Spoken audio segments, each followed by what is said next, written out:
meteorite fireball witnessed, felt and found St. Andrews, in Canada.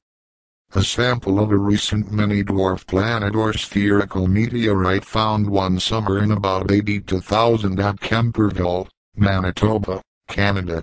It is the size of a beach ball of about 15 inches/38 centimeters in diameter, and it has a weight of about 162 pounds/101 kilograms.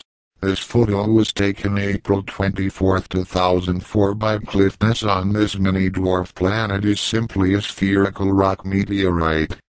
Until this spherical rock was seen flying through the sky by 3 or more people plus many of the dogs in the area and landing in a field, the experts on spherical rocks had no sensible reason for their existence or explanation for their origins.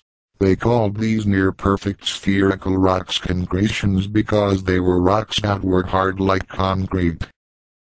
This rock meteorite was found in a field within 24 hours after Ronald Chartrand told his friends about seeing it falling out of the sky into a field in Camperville, Manitoba. The man that found it in the field just across the road where he grew up and where his mother was living and maybe still living at this moment. Constable Paul Sutherland, who found it, knew that it was never there before, because he played and hunted in that field for years, since he was a child. In other words, it is not an Indian artifact, as Paul Sutherland is an aboriginal himself. There is another one, almost exactly the same size, that was found a year or so earlier by a landscape contractor on the Pine Creek First Nations land, across the road from that same field, but a few miles away. Many so-called concretions, mini-dwarf planets, or spherical rocks have been found throughout the Earth, but astronomers and geologists have been indoctrinated so much by their professions that it is very hard to convince them of the real origin of their concretions. Most professionals are proud of their realm of expertise and knowledge, which they gain through attending numerous hours of lectures and studying many textbooks on subjects in their profession. The trouble is, though, they often believe everything they are told, like many people of pagan religions and of religions of America and of Canada.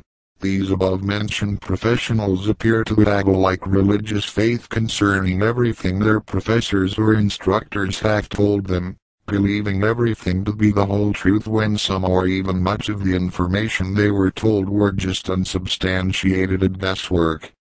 It could be that some may want to believe that the spherical rock concretions are really meteorites, but they would likely be fearful of being ridiculed by their peers or fellow professionals. These so-called experts have such a religious faith over the accuracy of their profession that it might take one or more of these spherical rock mini-dwarf planetary meteorites to fall through the roof of one of their universities or into one of their yards, in the sight of many people, to get them to finally realize the origin of these spherical concretions.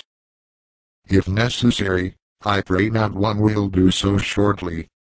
Just last month in September 2007, one professional